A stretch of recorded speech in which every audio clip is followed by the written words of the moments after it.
¿Qué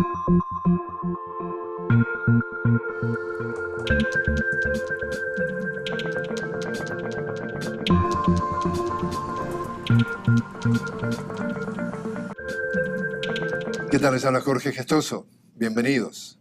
En el programa de hoy hablamos sobre la situación de los migrantes centroamericanos en la frontera de México con los Estados Unidos y si la llegada al poder del nuevo presidente Andrés Manuel López Obrador en México podría tener algún impacto en la política de migración entre ambos países, con Daniela Burgui Palomino, coordinadora sobre México y migración en Latin America Working Group.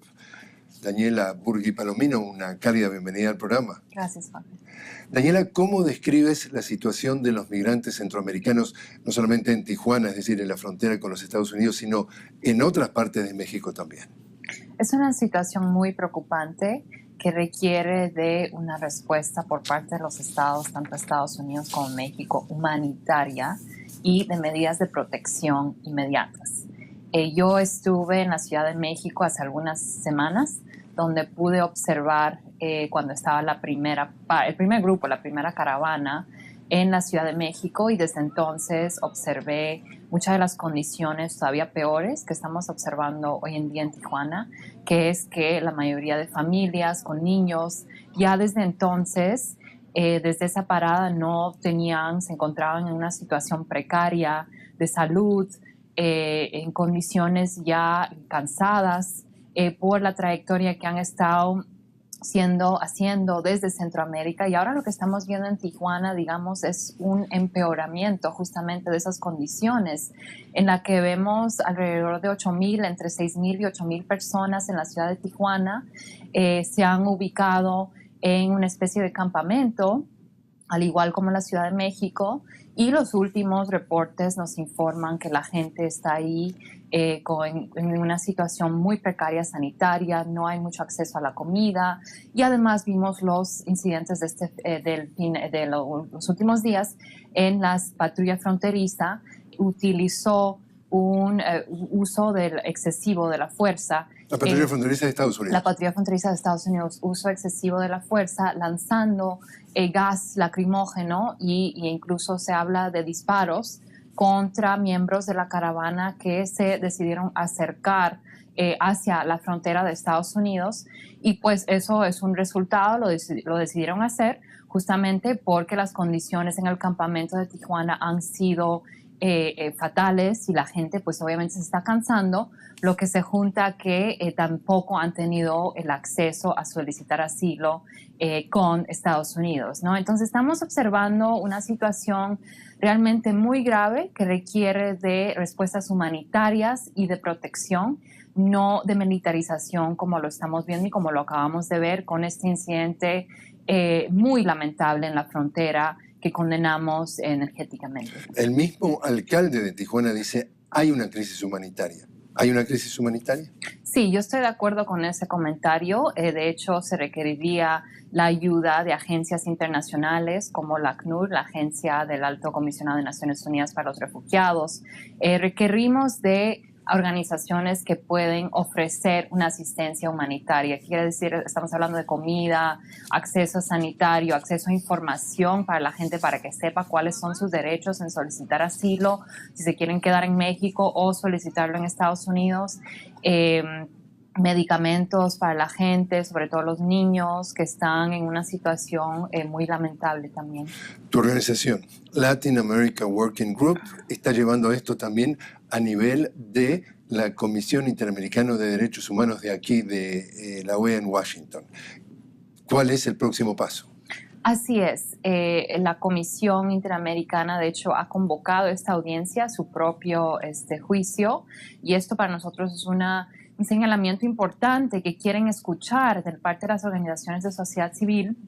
Como la de ustedes. Como la de nosotros, quien ha estado de forma indirecta o directa acompañando, monitoreando la situación de la caravana, que al final y al cabo para nosotros es un reflejo de la situación y la crisis de refugiados que Centroamérica ya está viviendo. Y ahí vamos a hacer un llamado a la Comisión para que recuerde a los estados, tanto los gobiernos desde Centroamérica, Guatemala, Honduras y El Salvador, México como Estados Unidos, sus obligaciones en frente de esta población migrante, solicitante de asilo, y qué son los pasos que deberían asumir respetando sus derechos. Los escépticos están diciendo que como Peña Nieto dejó el poder en esos últimos días, estuvo de acuerdo con hacer el trabajo sucio del policía de Estados Unidos. Estados Unidos le proponía $800 millones para que ayudara a reforzar la frontera sur que tienen con el Triángulo Norte, con países centroamericanos. Y justamente hay quienes observaron un cambio en la política, es decir, mucho más endurecimiento de las autoridades mexicanas para reprimir o tratar a estos migrantes. ¿Tú has podido detectar que estas observaciones tienen cierto grado de veracidad? Bueno, lo que hemos observado de parte del gobierno mexicano bajo la administración de Peña Nieto con toda esta crisis de refugiados de Centroamérica ciertamente ha sido un endurecimiento de su política migratoria, sobre todo lo hemos observado en la frontera sur, ¿no? Con Guatemala, y con las primeras entradas de los primeros grupos de este éxodo de centroamericanos, pudimos observar uso excesivo de la fuerza también por agentes migratorios mexicanos como por su policía y hasta fuerzas armadas, ¿no? Desde las Fuerzas Armadas Mexicanas como respuesta a la caravana. Y eso son ejemplos de cómo sí, yo diría que el gobierno mexicano bajo la administración Peña Nieto sí ha endurecido su política migratoria con respuesta a los migrantes centroamericanos. Y Trump, muchos lo juzgan como acción política. Días anteriores a las elecciones de medio término, con que le fue muy mal a los republicanos, los demócratas ganaron casi 40 asientos en la Cámara de Representantes y recuperaron la mayoría. Lanzó la mano dura, la mano de hierro, el hombre que es más fuerte que lo que fuera a pensarse, entonces manda, no solamente estaba la patrulla fronteriza, sino la Guardia Nacional y soldados de las Fuerzas Armadas a apoyar, a reforzar el tema de la frontera, alambre de púa, diciendo y después poniendo marcha atrás que hasta podrían disparar contra quienes tiraran piedras, por ejemplo, de estos migrantes. ¿Qué pudiste observar que ha sido o cuál es tu reacción a estas acciones de, como tú dices, la militarización en vez de la solidaridad con quienes están desesperadamente buscando refugio aquí? Es una respuesta exagerada, innecesaria, es un gasto del dinero de quienes contribuyen en Estados Unidos a pagar por todas estas acciones, porque son acciones carísimas y el dinero se podría estar gastando en muchas otras acciones, en facilitar que haya más oficiales de solicitud de asilo que puedan procesar los casos en la frontera. Son innecesarias y son una respuesta que lo que buscan es exagerar el peligro que podrían traer estos migrantes que al final son familias y niños que están huyendo de sus países por situaciones de violencia y a los cuales pues no van nada en contra a favor de los valores que Estados Unidos siempre ha tenido, que es aceptar a las personas que están huyendo, aceptar a los refugiados, ¿no? En teoría. Pero son medidas exageradas. No tienen nada que ver con la realidad y lo único que hacen es que la administración lo que está haciendo con estas políticas de mandar tropas, de militarizar la frontera, es crear una crisis que no existe. La lectura que hacen justamente los analistas es que de alguna forma el presidente Trump se jugó una carta política sacando la bandera, el tema de los migrantes que era una amenaza para la seguridad nacional, etcétera, etcétera. Y entonces los hechos demostraron a la hora de votar en las elecciones de medio término, según encuestas de la cadena de televisión NBC, entrevistaron a 10.000 votantes. El tema número uno de preocupación, a pesar de que Trump quería meter inmigración, el tema número uno fue el cuidado de salud con el 40%. El segundo fue la economía con el 23%. El tercer tema más preocupante para los votantes, recién inmigración con el 20%, prácticamente la mitad. Es decir, que incluso ese posicionamiento de Trump de querer venderle al pueblo estadounidense que inmigración era el tema más preocupante, le salió el tiro por la culata. Así es, sí, creo que justamente eso demuestra que la retórica de pintar a los migrantes como criminales, de lanzar este tipo de acciones en la frontera realmente no es a lo que apunta la población mayoritaria de Estados Unidos. Al contrario, siempre la población, creo, estadounidense se ha abierto, lo hemos visto con las marchas alrededor de todo este año, que se pronuncian a favor de los migrantes, a favor de recibir a personas que vienen huyendo de la violencia y de persecución. Y creo que eso es algo muy importante, demostrar que hay comunidades solidarias a lo largo de la frontera que incluso han estado demostrando un apoyo increíble a los migrantes en Tijuana y alrededor de la frontera, y lo van a seguir haciendo. Daniela, te invito a hacer una pequeña pausa.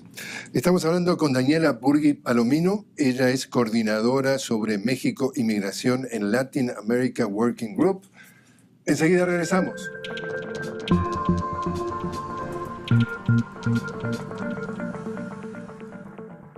Continuamos hablando con Daniela Burgui Palomino. Ella es coordinadora sobre México y migración en Latin America Working Group. Daniela llega al poder una llegada histórica en la expida de México de Andrés Manuel López Obrador.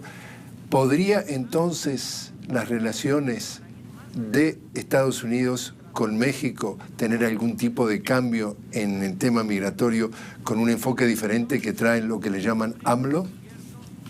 Mira, yo creo que sí estamos en un momento muy interesante, es un momento de transición para México. Creo que ciertamente el presidente Andrés Manuel López Obrador ha hablado con una retórica distinta al expresidente Peña Nieto, hablando de que hay que proteger los derechos de los migrantes centroamericanos sobre todo, e incluso hablando de algunos planes que se podrían llegar a implementar. Creo que todavía hay que ver, pero ciertamente esa retórica de derechos humanos es muy contraria a la que estamos viendo en Estados Unidos, de criminalizar a los migrantes. Y este fin de semana pasado se registró el G20, la cumbre del grupo de los 20. Allí estuvieron presentes los presidentes de los 3 países de América del Norte. Estamos hablando de México, estamos hablando de Estados Unidos, estamos hablando de Canadá, y firmaron una nueva versión del Tratado de Libre Comercio conocido como NAFTA, el NAFTA 2.0. En ese tema de los acuerdos comerciales también la migración jugó algún tipo de papel. ¿Te parece que pudo haber ayudado a fluir el tema migratorio, o esto todavía ha sido más complejo para intentar entonces regularizar el tema migratorio? Yo creo que hay varias negociaciones que están ocurriendo entre Estados Unidos y el nuevo gobierno mexicano, y ciertamente creo que todos están vinculados, y ahí creo que Estados Unidos está ejerciendo mucha presión, como lo ha hecho en otras ocasiones, sobre el gobierno mexicano para hacer que ellos detengan la migración desde Centroamérica y utilicen un mayor endurecimiento de la política migratoria como respuesta. Y creo que esa presión se va a seguir viendo en las negociaciones que se produjeron. Políticamente, hay también consenso de que al día siguiente que terminaron las elecciones de medio término, comienza la campaña presidencial del 2020 para muchos analistas. Y en ese sentido cambia el panorama político de los Estados Unidos, porque una de las cámaras del Congreso, la Cámara Baja, la Cámara de Representantes, ahora tiene mayoría demócrata. ¿Podría tener ese nuevo escenario político en el Congreso algún impacto de lo que podemos esperar de aquí al 2020 en tema migración? Pues nosotros esperamos que sí, ¿no? Tenemos muchas esperanzas actualmente en el nuevo control de la Cámara Baja por los demócratas. Sobre todo estamos solicitando que en los primeros 100 días del nuevo Congreso que se avancen con las medidas de protección para los Dreamers, los soñadores y los beneficiarios del estatus temporal TPS. Estamos poniendo eso para nosotros es una prioridad, dado que ya muchos meses han pasado sin que esta población pues tenga alguna medida de protección, y la realidad es que ya se van venciendo las fechas, se van acercando las fechas de su vencimiento, y tenemos una población enorme en Estados Unidos que va a quedar sin medidas de protección. Entonces, sí tenemos muchas esperanzas. El nuevo Congreso, también miembros del nuevo Congreso, los nuevos miembros son personas muy diversas en materia de su representación, viniendo de poblaciones minorías. Vemos muchas personas jóvenes, entonces tenemos una esperanza que este nuevo Congreso, algunos demócratas sí puedan avanzar con estas medidas de migración. Si queremos ser escépticos, hay un gran negocio en los Estados Unidos que son las cárceles, los centros de detención para migrantes. Son privados. 70% de esos centros de detención están en manos de 2 empresas. Y Trump autorizó en el último trimestre del año 2017 la construcción de 5 más por $2.000 millones. Esas empresas que ganan más del 100% por año de profit, de beneficios, son donantes de todos los congresistas de aquí de Washington. ¿Por qué podríamos pensar que esos congresistas que viven de las donaciones de los centros de detención para que se mantenga el negocio de los detenidos podrían impulsar cambios significativos en lo que podría ser una reforma migratoria que termine con la ciudadanía, cuando en realidad para los más crueles dicen están todos vendidos, están todos comprados? Claro. Pues ahí lo que importa mucho es la presión, ¿no?, que pueden ejercer los ciudadanos en estas ciudades y en estos pueblos donde ganaron quizás demócratas, o donde está en juego las elecciones de medio término entre demócratas y republicanos, ejercer esa presión para exigir que sobre todo los demócratas no se puedan vender a estos negocios privados y puedan pues elevar la voz de los derechos de los migrantes y realmente avanzar. Lo otro, no solamente sí tenemos un miedo en que se podría ampliar medidas de detención indefinidas bajo el control de los republicanos, así como otras medidas no favorables para los migrantes, pero volvemos a lo mismo, que ahí vamos a tener que ejercer una presión muy fuerte para que no pase eso. ¿Qué está pasando con las familias separadas? Padres separados de niños que siguen pasando los meses y esa separación continúa. Continúa, hay todavía familias que no han sido logrados ser reunificadas porque los padres fueron deportados a Centroamérica mientras que sus hijos seguían aquí, y esto es muy lamentable y realmente otra vez es un resultado del caos que ha creado la administración, que era innecesario justamente porque no tenían las medidas y los protocolos para poder buscar a los niños. O sea, implementaron una política de separación familiar sin pensar en los resultados.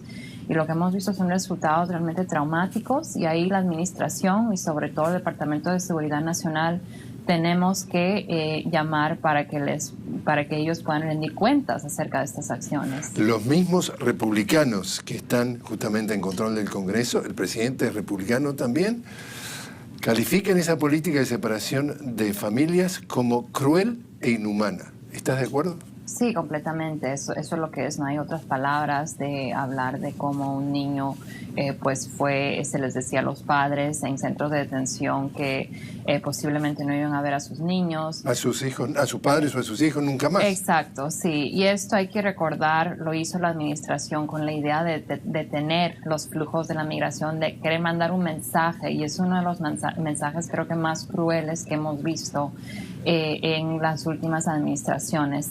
Y al final y al cabo no tuvo resultado, porque lo que vemos es que si hay personas y hay familias que si el siguiente día les está amenazando una pandilla o tienen una amenaza de muerte, pues van a tener que seguir huyéndose hasta que la situación de violencia en sus países se resuelve. O sea, no ha tenido ningún impacto en detener los migrantes de Centroamérica, y no lo va a seguir teniendo estas medidas. Incluso el intelectual Noam Chomsky califica que estas huidas, como tú dices, de condiciones absolutamente inseguras, dice que son producto de políticas estadounidenses que han creado esas situaciones.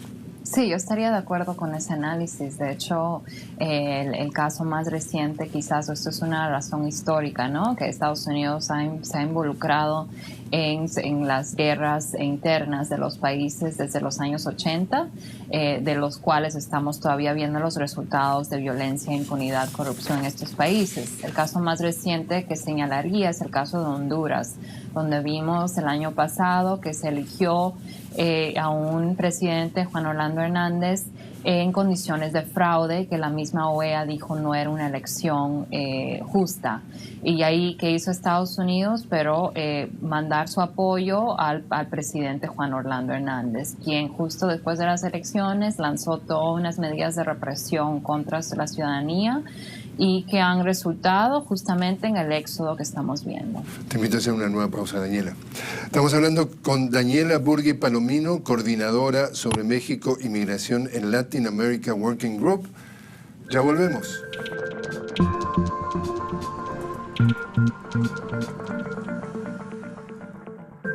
Continuamos hablando con Daniela Burgui Palomino sobre la situación de los migrantes centroamericanos en la frontera con los Estados Unidos y el tema de la inmigración.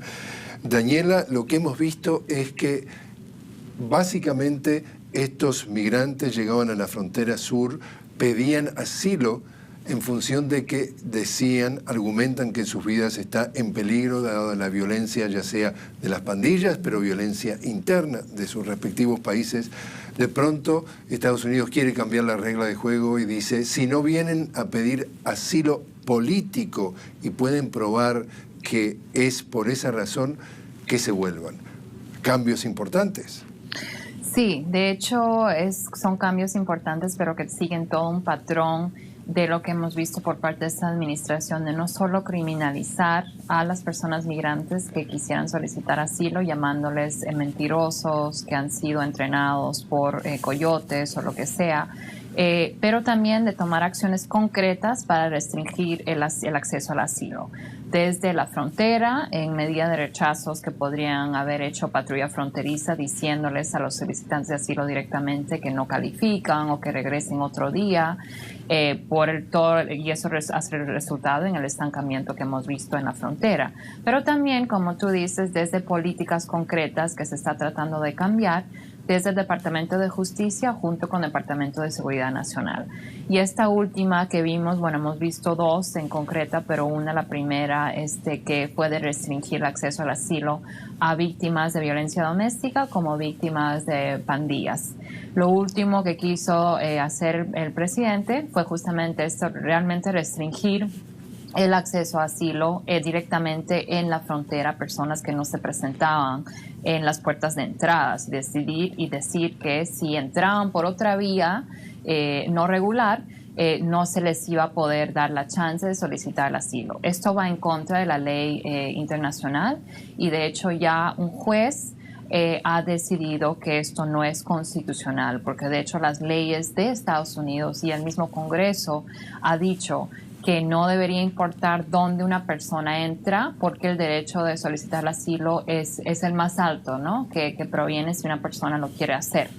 Por lo pronto, esta medida del presidente actualmente no se puede implementar hasta que ellos deciden argumentar en contra de esta litigación. Entonces, para nosotros, las acciones y la respuesta del juez van en la misma línea de responder a estas medidas del presidente y son parte de las acciones de litigación favorables que hemos estado viendo, en que vemos cómo las cortes realmente responden y dicen, mira, esto ni siquiera es parte de nuestra ley estadounidense y se deberían prevalecer los derechos de los migrantes. Por último, ¿cuán optimista eres tú de que se avance en el tema de regularizar todo este tema de migración?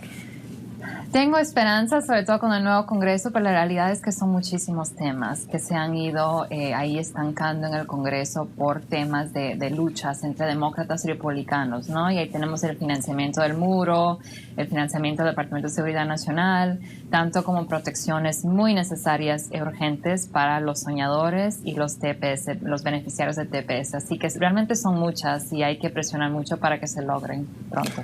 Daniela Burgui Palomino, muchísimas gracias por haber estado con nosotros. Gracias.